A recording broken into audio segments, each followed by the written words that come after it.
These are all the A series from Samsung for 2024. The question is, which of these smartphones is truly worth your attention? Well, you might be surprised by the answers I'm going to give you here.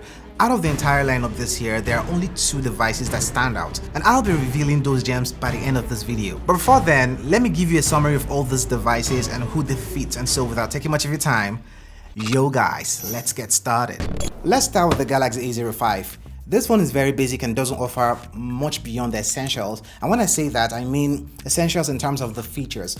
If we talk about accessories, none of these smartphones or devices come out of their boxes with chargers or extra accessories except for the USB cable, SIM ejectors, and the user guide. Priced at around $110 or 128,500 naira, the Galaxy A05 is a new budget-friendly addition to the Samsung A series, offering decent specifications with 4 gigs of RAM and 128 gigs of internal storage.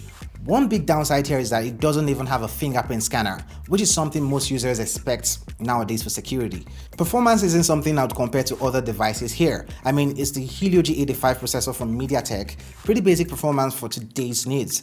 When you come over to the dual camera setup here at the back, there's a primary 50 megapixel main lens and a 2 megapixel depth sensor. The rear cameras perform okay in good lighting, while the front-facing camera, which is 8 megapixels, delivers lesser quality. Still with the camera here, the maximum resolution is 1080p at 60 fps for the back camera. Display is quite large at 6.7 inch, the largest from this lineup, but an LCD maxed out at 60Hz refresh rate. Given its limited capabilities, the A05 might only be suitable if you're looking for a very simple device, perhaps for a young child who is using a phone for the first time. If you need a smartphone that can handle more daily tasks seamlessly while enjoying what it feels like to own a modern device, this probably isn't the best choice. Maybe skip to the next device, the Galaxy A05s. Yes, there's a Galaxy A05s, which is a slight step up from the Galaxy A05. It adds a fingerprint scanner and has a better display, but are these upgrades enough to recommend this device, especially since the Galaxy A15 is also available? I'll touch on that in a bit. With $30 more, that is $140 or 183,500 naira, you get an upgrade from the A05 to this device.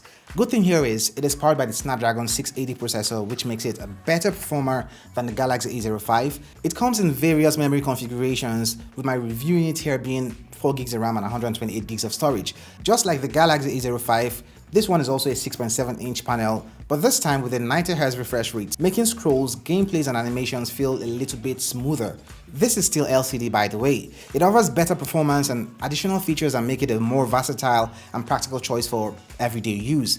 The camera on this bad boy is a triple camera setup with a 50 megapixel main sensor and a 13 megapixel from the 8 megapixel on the A05. The camera performance is good in well-lit conditions. In fact, the difference is slightly more colorful colors from this one. Better stabilization with the video recording at a maximum of 1080p, and that's about it for the camera difference.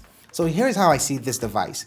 If your goal is to give a simple phone to a child or maybe an elderly person, you might still consider the Galaxy A05 to save your money and put that extra cash towards buying, say, a Samsung charger to utilize the 25-watt charging speed for that device. By the way, all the devices on this list have support for 25 watts charging speeds, and they all run on 5000 mAh battery capacity.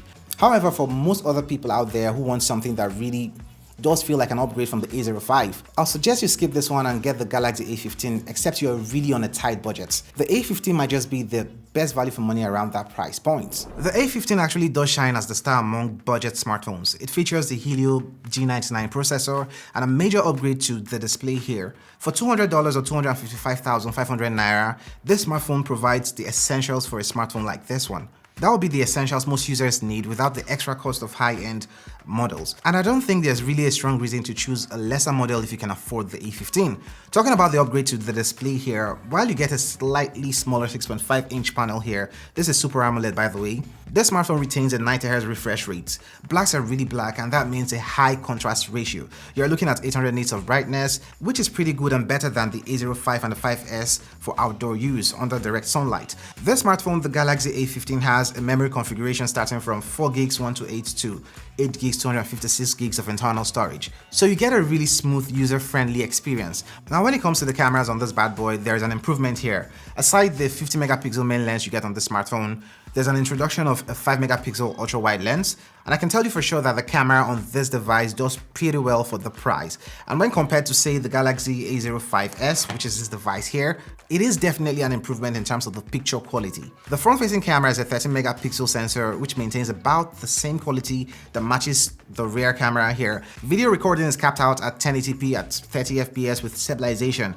Also, just like other devices from here onwards, you get Android 14 and a support for 4 years of OS updates into the future. So if there's one thing to say about this kind of device, that would be that it strikes a perfect balance between affordability and functionality, making it an excellent choice for majority of the users who need a budget smartphone. I actually have no doubt that this could be the best-selling smartphone for 2024. And just a recap, this has a better display, it's a better performer with the Helio G99 chipset than the A05s, which is really a good chip here. And the camera on this smartphone has been improved. Design is a little refreshed from the A05 and A05s. And from here onward, this maintains the same design as the A25, A35 and A55 with this wedge-like thing happening at the corner. By the way, I'll still let you know my favorite device by the end of this video, but before I go into the next device, and since we are halfway, why not take us some seconds to subscribe to this channel if you love the kind of content we produce here? And when leaving the comments, type "yo guys" in the comments so I know who pays attention. I actually love to see how many of you will spell that correctly. Thank you. Moving over to the Galaxy A25, things get a bit more complicated.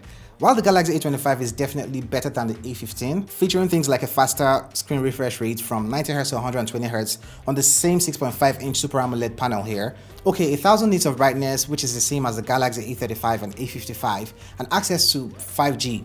It also costs about $80 more, bringing the price to $260 or 355,500 naira. This might be hard to justify, particularly because many places still don't have 5G coverage, and honestly, a lot of people can't tell the difference between 90Hz and 120Hz refresh rate on displays. Those are definitely not the most improvements to the Galaxy A25, if I'm being honest. You get a faster processor, the Exynos 1280, and even that translates to improvements in the camera system. While maintaining the same 50 megapixel sensor for the rear cameras, you get the same 30 megapixel for the front-facing camera like the Galaxy A15. I can tell you that the photos from this device when compared to the Galaxy A15 have better contrast and colors. It also has better stabilization in terms of the videos and can record up to 4K in resolution for the cameras. There's no doubt that this is the better device when compared to the A15, but at what cost? I just feel that extra $80 spend wouldn't be worth it for a lot of people. If you have the means to, of course, get this device, but for a lot of persons out there, I don't think it's worth that extra spend getting the Galaxy A25. The A15 is just a better value for money than the Galaxy A25 right now, except you'll be getting this device at a discounted offer. Then there is the Galaxy A35, which presents itself as the best value for money within this price range. It offers significant improvements over the Galaxy A15 and A25, but without a very steep increase in price as far as value perception for me. The main camera is still 50 megapixels, providing quality shots with a more natural processing. So the performance here is definitely an improvement from the Galaxy A34 from last year. You can also check out my review on these devices here. I compared the Galaxy A35 and the A34 from last year. Now this is a better camera system even when compared to the Galaxy A25. Video capabilities include stable 4K recording, and the details seem to have improved from the Galaxy A25. You have better white balance and a general better performance and camera than the Galaxy A25. This display on here is now a 6.6-inch Super AMOLED display with 1000 nits of brightness and 120Hz refresh rate. The more I look at the numbers here, the closer I think this smartphone is to the Galaxy A55. For the camera side of things, 50 megapixel main camera and a 30 megapixel front-facing camera. There's also an 8 megapixel ultra-wide rear camera. If I'm being totally honest with you, the cameras here are about the same quality as what you get from the Galaxy A55. You'd barely tell a difference between these two cameras except for the better ultra-wide in my opinion from that device. In fact, I would say if you're strongly considering the Galaxy A25 and do not wish to get the Galaxy A15 as advised earlier, then you should get the Galaxy A35 instead for about less than $100 more. That is about $360 or 540,000 naira. It is a better investment than going for the Galaxy A25. Performance is way better with the Exynos 1380, which was on the Galaxy A54 from last year. You still get Android 14 with a promise of up to Android 18 and 5 years of security patches. That means 4 years of OS updates. I actually would particularly recommend the smartphone if you're looking for a phone that performs well and has modern features without breaking the bank from this lineup.